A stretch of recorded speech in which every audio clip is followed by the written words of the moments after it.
வணக்கம் மக்களே, நீங்கள் பார்த்து கேட்குறது மக்கள் கம்பெனி அங்கே ஹோஸ்ட் ஃபைனலி காஜலா மைனஸ் இப்போதைக்கு ஓட்டில் ரிலீஸ் ஆயிடுச்சு. அதை பார்த்ததுக்கு வரைக்கும் தமிழ்டவே பண்ணியிருக்காங்க. யாராவது பார்க்காம இருந்தீங்கன்னா ப்ளீஸ் போய் செக் பண்ணி பாருங்க. கண்டிப்பாக ஒன் ஆஃப் த பெஸ்ட் காஜலா படம் பார்த்து ஃபீல் உங்களுக்கு வரும். அண்ட் காஜலாவை இது வரைக்கும் இந்த மாதிரி நீங்கள் பார்த்துருக்கவும் மாட்டீங்க. ஒரு பயங்கரமான ஆன்டி ஹீரோ ஸ்டைல் ஆஃப் காஜலா வந்து பார்த்தீங்கன்னா காமிச்சிருப்பாங்க. இதுக்கு முன்னாடி வந்து மாஸ்டர்ஸ் காஜலாக்கும் இந்த காஜலாக்கும் நிறைய வித்தியாசம் இருக்குது. ரெண்டு பேருமே காஜலாவா இருந்தாலும் அந்த மாஸ்டர்ஸ் காஜலா வந்து பார்த்தீங்கன்னா காலாதி காலத்துக்கும் வாழ்ந்த ஒரு டைட்டனுங்கிற மாதிரி காமிச்சிருப்பாங்க. ஆதி காலத்து மனிதர்களே இந்த காஜலா வந்து பார்த்தீங்கன்னா ஒரு கடவுளை கும்பிட்டு மாதிரியும் காமிக்கப்பட்டிருக்கும். ஹீஸ் அன் ஏன்ஷியன்ட் ஸ்பீஷிஸ், அதாவது ஆதி காலத்து ஒரு ஸ்பீஷிஸாகவே இந்த பக்கம் அந்த டைட்டன் வந்து காமிக்க ட்ரை பண்ணியிருப்பாங்க.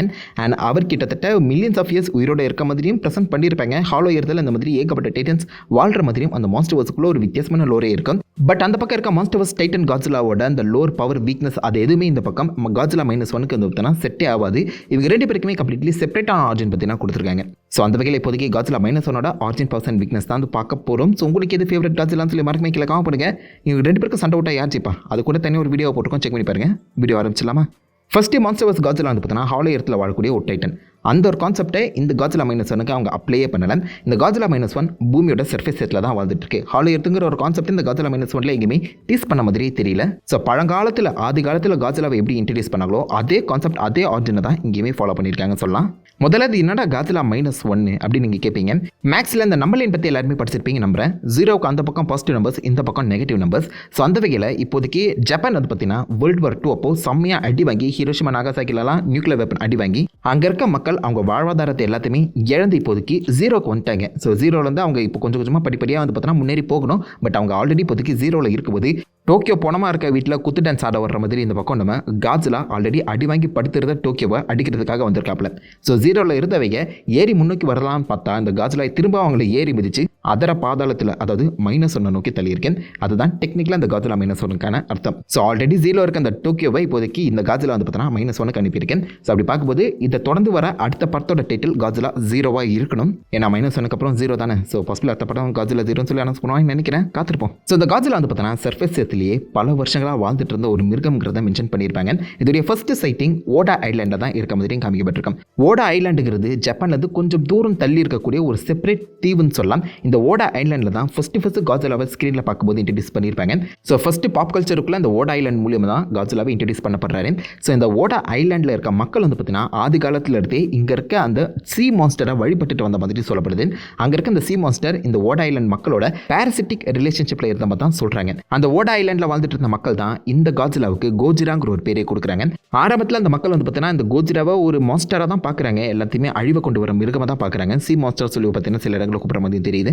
பட் இந்த காஜலா எப்பெல்லாம் ஆழ்கடலேருந்து வெளில வருதோ அது கூடவே சேர்ந்து நிறைய மீன்களையுமே பார்த்தீங்கன்னா ஆழ்கடலில் வெளில கொண்டு வருமாம்.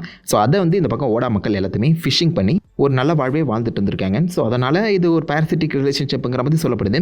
அதை தொடர்ந்து பல வருஷங்கள் கழிச்சு இப்போதைக்கு World War II அப்போ இந்த ஓடா ஐலாண்டை ஜப்பான் பார்த்தீங்கன்னா ஒரு மிலிட்ரி பேஸாக வந்து யூஸ் பண்ணிட்டு இருக்காங்க. ஸோ இந்த பக்கம் அடிப்பட்ட எல்லா பிளேன்ஸுக்குமே ரிப்பேர் நடத்தக்கூடிய ஒரு பிளேன் ரிப்பேர் பிளேஸாக தான் இது வந்து அமைக்கப்பட்டிருக்கேன். ஏன்னா இந்த ஓடா ஐலாண்ட் ஜப்பான் வந்து கொஞ்சம் தூரமாக இருக்குது. ஸோ அதனால் மற்றவங்க யாருமே இதை வந்து பெருசாக சீண்ட மாட்டாங்க. பட் மற்றவங்க வரலனா என்னடா கொய்யால நான் வரேன் அப்படிங்கிற மாதிரி தான் இந்த பக்கம் நம்ம காஜலா இறங்கி துவம்சம் செய்கிற மாதிரி அந்த ஃபர்ஸ்ட் சீக்வன்ஸை அமைச்சிருப்பாங்க.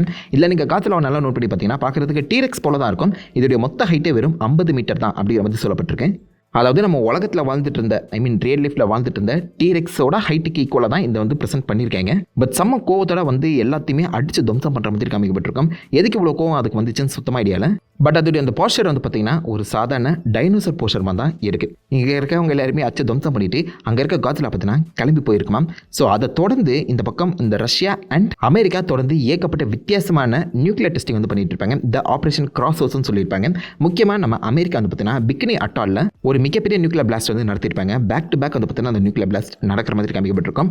அந்த பிளாஸ்ட்டுக்கு நடுவில் தான் இந்த பக்கம் காஜலா போய் மாட்டியிருக்கேன். ஸோ இந்த கோஜிரா ஆப்ரேஷன் கிராஸ் ரோட்ஸுக்கு நடுவில் மாட்டியிருக்கேன். அந்த இடத்துலேருந்து வெளிப்பட்ட நியூக்ளியர் எனர்ஜி எல்லாத்தையுமே இந்த கோஜிரா அப்சர்வ் பண்ணுற மாதிரியும் தெரிஞ்சிருக்கேன். அதுதான் இந்த காஜலாவோட அந்த ஹைட்டை வந்து பார்த்தீங்கன்னா 150 அடியாக வளர்த்து விட்டுருக்கான். காஜலா மியூட்டேட் ஆனதுக்கு காரணம் அந்த அமெரிக்கா நடத்தின ஆப்ரேஷன் கிராஸ் ரோட்ஸ் தாங்கிறது தெரிய வந்திருக்கேன். இந்த மாஸ்டர்ஸ்லேயும் இந்த ஆப்ரேஷன் கிராஸ் ரோட்ஸ் நடந்திருக்கும். பட் அது வந்து நம்ம காஜலாவை அழிக்கிறதுக்காக பண்ணியிருப்பாங்க. மொனார்க் லெகசி ஆஃப் மாஸ்டர்ஸில் பார்த்துருப்பீங்களா? ஸோ அதில் இந்த பக்கம் நம்ம காஜலாவை அழிக்க ட்ரை பண்ணியிருப்பாங்க. பட் இந்த காஜலா -1 பொறுத்த வரைக்கும் இந்த சும்மா ஒரு நியூக்ளியர் டெஸ்டிங்காக தான் நடந்திருக்கு. காஜலா உள்ள போது அந்த மொத்த எனர்ஜியுமே அப்சர்வ் பண்ணி 100 அடி பெருசாக வளர்ந்துருக்கேன். இதுதான் அதுக்கான அட்டாமிக் பிரெத் அண்ட் ரீஜென்ரேட்டிங் எபிலிட்டியுமே பார்த்தீங்கன்னா அதிகப்படுத்தியிருக்க மாதிரியும் சொல்லியிருக்காங்க. ஸோ டெக்னிக்கலாக பார்க்கும்போது அது பார்க்குறதுக்கு டைனோசர் போல இருந்துச்சுல, அந்த சமயத்தில் ஏதாவது குண்டு போட்டு தகர்த்துருந்தாங்கன்னா பாசிபிளி அந்த காஜலா இறந்திருக்க வாய்ப்புகள் அதிகம். அந்த சமயத்தில் அதை வந்து போட்டு தள்ளியிருக்கலாம். பட் அந்த நியூக்ளியர் எனர்ஜி வந்து கம்ப்ளீட்டாக இதோடைய மொத்த பாடியுமே மியூட்டேட் பண்ணி அதிகப்படியான சக்திகளையும் அதோடைய அந்த ஹன்ச்பேக் போஸ்டரையுமே பார்த்தீங்கன்னா கம்ப்ளீட்டாக மாற்றிருக்கேன். ஸோ இந்த மாதிரி தான் மேலே ஏகப்பட்ட நியூக்ளியர் டெஸ்டிங் பண்ணிட்டு இருக்காங்க. நிறைய பாம்ஸ் வந்து இந்த மனிதர்கள் யூஸ் பண்ணுறாங்க சொல்லி இந்த காட்சிலாவுக்கு மனிதர்கள் மேலே தனியாக ஒரு கோவம் கூட வந்திருக்க வாய்ப்புகள் அதிகம். ஸோ சாதா காட்சிலா பயங்கரமான காட்சிலாவை மாறினதுக்கு மனிதர்கள் தான் காரணம். இப்போ அதோடைய பவர்ஸ்ன்னு பார்க்கும்போது ஆரம்ப காலகட்டத்தில் அது பார்க்க டீரெக்ஸ் போல இருக்கும்போதே அதுக்கு ரீஜென்ரேஷன் எபிலிட்டி லைட்டாக இருந்த மாதிரி டீஸ் பண்ணியிருப்பாங்க. ஏன்னா ஹியூமன்ஸ் ஆப்வியஸாக அந்த காட்சிலாவை நோக்கி சுட்டிருப்பாங்க. ப்ளஸ் அதுவுமே பார்த்தீங்கன்னா ஒரு மிகப்பெரிய நெருப்பில் கால் வைக்கிற மாதிரி காமிக்கப்பட்டிருக்கும். அது எல்லாமே அந்த காட்சிலாவுக்கு உடனடியாக ஹீல் ஆகியிருக்கு. ஸோ இந்த காட்சிலாவோட ஒரு ஸ்பெஷல் பவரே ஹீலிங் எபிலிட்டி தான். ஆல்மோஸ்ட் எல்லா காட்சிலாவுக்கும் ஹீலிங் எபிலிட்டி இருக்கும். மோஸ்ட் ஆஃப் காட்சிலாவுக்குமே ஹீலிங் எபிலிட்டி இருக்குது. பட் மற்ற காட்சிலாவை காட்டிலும் இந்த ஸ்க்ரீனில் காமிக்கப்பட்ட காட்சிலாவில் அதிகமான செம்ம ஃபாஸ்ட்டான healing ability and regeneration ability இருக்கிறது இந்த காட்சிலாவுக்கு தான். இன்ஸ்டண்ட்டாக தன்னுடைய மொத்த உடம்பே பார்த்தீங்கன்னா அதால் கம்ப்ளீட்டாக ஹீல் பண்ண முடியும்.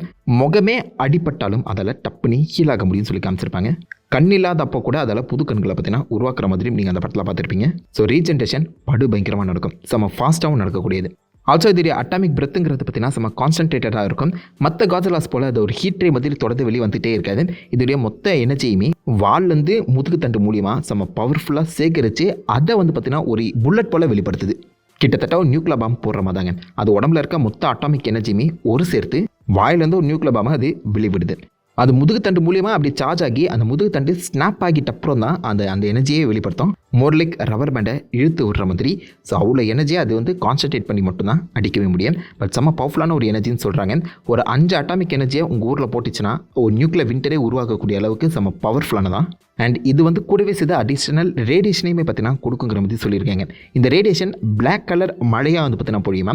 ஸோ அந்த மழை வந்து உங்கள் மேலே பட்டுச்சுன்னா, அந்த ரேடியேஷன் உங்கள் மேலே பட்டுச்சுன்னா அது உங்கள் உடம்பையே கம்ப்ளீட்டாக மியூட்டேட் பண்ணுற அளவுக்கு செம்ம பவர்ஃபுல்லானது. படத்தில் அதை பெருசாக எங்கேயுமே காமிச்சிருக்க மாட்டாங்க. பட் படத்தோட எண்டில் நீங்கள் பார்த்தீங்கன்னா நொடிக்கோ அடிபட்ட ஹாஸ்பிட்டலில் இருக்கும்போது அவள் கழுத்தில் ஒரு பிளாக் கலர் வேணா மாதிரி அவள் கழுத்து மூலியமாக ஏறதை அவங்களால நோட் பண்ண முடியும். ஸோ இது வந்து ஆப்வியஸாக அந்த காட்சிலாவோட ரேடியேஷன் மூலிமா பாதிக்கப்பட்ட ஒரு எஃபெக்ட் தான். இந்த எஃபெக்டோட ஃபுல் லென்த் பாசிபிள் அடுத்த படத்தில் தான் நம்மளுக்கு தெரிய வரும் நம்புகிறேன். மற்றபடி இந்த ரேடியேஷன் கண்டிப்பாக பாய்சனஸாக தான் இருக்க போகுது. அதோடைய வாழையுமே பார்த்தீங்கன்னா ஒரு செம்ம பவர்ஃபுல்லான அட்டாக்கு யூஸ் பண்ணுற மாதிரி பல இடங்களில் காமிச்சிருப்பாங்க. அண்ட் மற்ற காட்சிலா போல் எதுவுமே ஆம்ஃபிபியன் தான். ஸோ தரையில் தண்ணியில்னு சொல்லி 2 இடங்களுமே இதெல்லாம் சர்வைவ் ஆக முடியும். அண்டர் வாட்டர் டீப் சீ கூட பார்த்தீங்கன்னா அதெல்லாம் போக முடியும்னு சொல்லி காமிச்சிருப்பாங்க.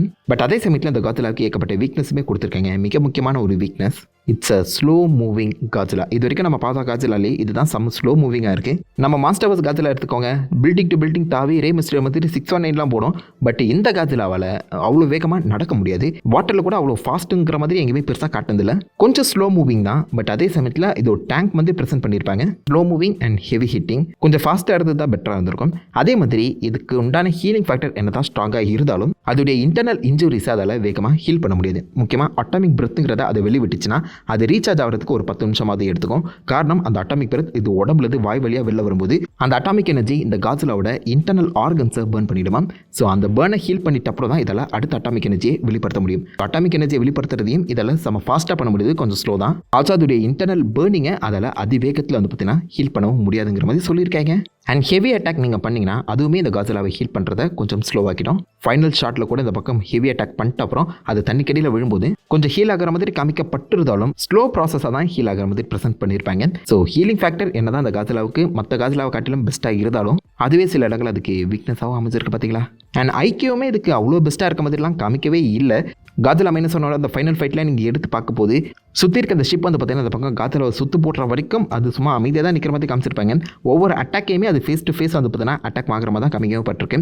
ஸோ எதையுமே டாச் பண்ண மாதிரியோ எதுவுமே அதை வந்து தடுத்து இது தான் அவங்க அடுத்து பண்ண போகிறாங்க அப்படின்னு சொல்லி பிளான் பண்ணி எதுவுமே பண்ண மாதிரி நம்மளுக்கு ஃபீல் ஆகல.